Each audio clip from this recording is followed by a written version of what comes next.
Hello everyone and welcome back to Arsenal Fan Down Under people, and I'm going to be giving a little bit of feedback and an overview of what's gone down people in the last few days. Obviously exiting the Carabao Cup to West Ham United 3-1. Where does that leave Arsenal people? How big of a blow is it for our season? How important is that loss? And also looking ahead to the Newcastle game, how it may affect us in that moving forward, and the mindset I think we need to adopt going into that huge encounter at St James's Park. So first things first people, that match against West Ham United, obviously we've lost it 3-1, and I'm bitterly disappointed people to be exiting the Carabao Cup in the last 16 phase of the tournament, because Arsenal haven't won many tournaments, many trophies or competitions in the last 3 years, and this was one that we really had a strong opportunity to win. Manchester City were knocked out by Newcastle in the previous round, opening the door somewhat for teams like Arsenal, you would feel, to take advantage and really state our authority and our status on English football at the moment. But it seemed that we've come unstuck again and we've lost 3-1. We went 3-0 down in the game, a Ben White own goal, Kudus, lovely finish, cutting in from the right, and then converting with his left foot into the bottom left corner. And then finally a Jared Bowen strike, which was deflected and got past Aaron Ramsdale. Got a consolation goal at the end with Martin Ødegaard, but it wasn't enough people to arrest the 3-goal deficit. So for me people, this is a blow. It really is, because I just felt like at a certain point we needed to see evidence that Arteta's rotation expertise, know-how was coming to fruition a bit more, and he was learning from previous mistakes. Because in the 2021 season that was affected by lockdown, we saw that, I think it was behind closed doors that season, Arsenal exited the FA Cup to Southampton, and Arteta's reasoning behind that was the fact that he didn't want to risk the younger players. And I could definitely buy into it at that point, because I was thinking, yeah, fair enough, he's going with a fresh approach, younger players coming in, I can understand that. Then in that next season, the 21-22 season, we obviously got knocked out at the semi-final stage to Liverpool, but we didn't have European football that season, so there was more onus on the League Cup, hence we got to that semi-final. But we also got knocked out early to Nottingham Forest in the third or fourth round of the FA Cup, so it was a very disappointing showing there. And that season, people, I remember the squad was quite light, so I remember vividly in that January of 2022 when I think El Neni was at the African Cup of Nations, and so was Partey, if memory serves me correct. And we had a really ravaged midfield, and we had to put Charlie Patino into that match, a youngster, alongside, I think it was Sambi Lokonga. And it did expose Arsenal's inability to rotate and play a strong side when we didn't field our normal team. And the same was true the next season, 2022-23. Although we made a fantastic run to the second place in the Premier League, the Cups were disappointing. We obviously exited, I think it was to Brighton in the fourth round last year, same stage as this year.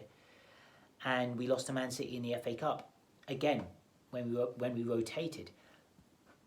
But you add all of those together, people, and the number of transfer windows that Arteta has had in between to make additions to the squad in order to bolster the ability to rotate, but also be able to have enough quality when we do rotate to get over the line in these matches against the likes of West Ham.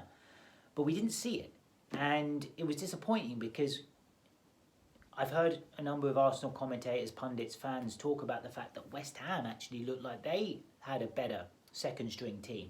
I think they had Paqueta, Alvarez and Benrahma or someone else in that midfield, and it just felt like there was a little bit more balance and creativity and ruggedness in their midfield lineup than what Arsenal had. So it was just a little bit disappointing. And you ask yourself why, because Arteta has spent money here.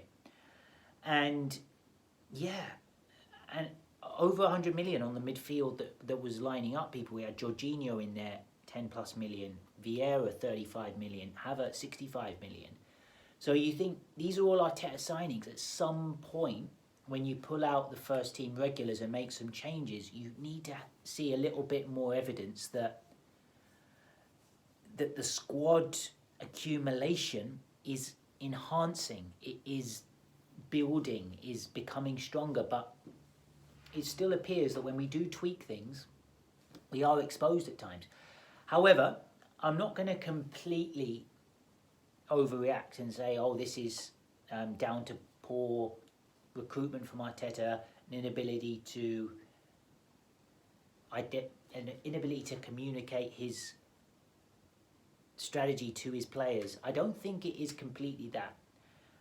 So, but we just need to see people a little bit more of a response from Arsenal's second string when Arteta rotates. And it does beg the question, is it Arteta who is somehow not getting the blend right with some of these fringe players? So, for example, the likes of Reece Nelson, we'll see him once in a while. He'll throw him in a League Cup game, but he won't feature much in the Premier League. It's the same with maybe Vieira, who had shown some promise earlier in the season, coming off the bench against Fulham to assist a couple of goals in that match, and also played pretty well against Everton in that game after the international break. And yet he disappeared for a while and was only brought back in recently for this game. So you just ask yourself sometimes, even Trossard, he had a fantastic pre-season in the United States and then hasn't appeared much in the Premier League, certainly from the start of games. It makes you wonder, is Arteta, is there some kind of middle ground that he still needs to strike, in the sense of, in some of the Premier League games, being able to integrate some of the fringe players, but not all? So let's say, okay, against West Ham, he's made 5 to 8 changes to the lineup. Why not make 2 or 3 in the Premier League game, in a few more of the Premier League games? So when we come into the League Cup and we're making 4 or 5 or 6, whatever, it doesn't feel as drastic. It's not a complete upheaval and a knockdown and rebuild scenario. It's more of a gradual evolution where different players are getting involved. So that is something, people, that I want to... It's frustrating because you say you want to see, but the opportunity's obviously fallen because we've lost in that League Cup game. So it is a little disappointing, people, but something for Arteta to mull over in terms of his squad and how he's using his squad, and why are these fringe players or players he's brought in not quite showing up in some of these matches. I will say West Ham are a very good team. They're a top 10 Premier League side, so going away from home to a top 10 Premier League side in a League Cup game where you do rotate, it is tricky and it isn't easy. But I still feel to get rolled over 3-1 isn't ideal. I mean, if Man City were to lose in the Carabao Cup, we've seen it the last couple of seasons, or last 3 seasons, I think. I remember there was one instance they lost to West Ham as well, ironically, but I think it was a penalty shootout. And I think I think that was 2 seasons ago. Last season, I forget, maybe it was Liverpool straight after the World Cup, actually, but it's never a thrashing with Man City. They won't get dealt a 3-1. It'll usually be by the odd goal, a penalty kick scenario where they lose. So that's what I want to see from Arsenal, is when we do rotate, is that there's still a feeling that we're going to take it to the wire, if not get through. And that's something I want to see improve, people. So moving forwards, guys, we're obviously up against Newcastle, and I genuinely think we need a response, people. I think we need to win on Saturday just to assert our status, our standing in this Premier League, because I feel like we need to indicate that we are cut above, your Newcastles, your Aston Villas, your Tottenhams. And the way you do that is by going to places like St James's Park and getting 3 points.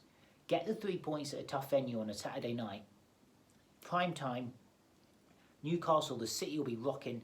If Arsenal can turn up and win that game, professional job, 2-0 would be perfect, just like last season.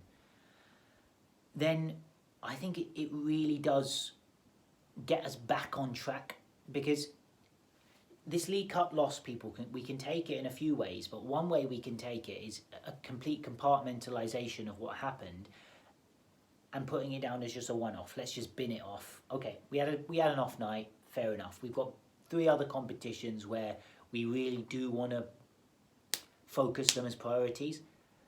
We didn't want to lose to West Ham, but now we've lost. If we respond well against Newcastle, we can say, okay, the West Ham result was it was a one-off. We're putting it in the recycling bin and we're moving on. And however, if obviously we lose to Newcastle, all of a sudden, it just appears like there's just a mini wobble, and we don't want many mini wobbles, people, in the season. We want to be going from strength to strength, or a little hiccup and then dust yourself off straight away. And that's what I want to see, people, from this West Ham response, is a dusting off of what happened and a quick response, a quick turnaround. And I'm looking for the guys to really come out fighting against Newcastle on Saturday. All right, people, hope you enjoyed that video. Let's hope the Gunners can respond here. Okay, guys, peace, love.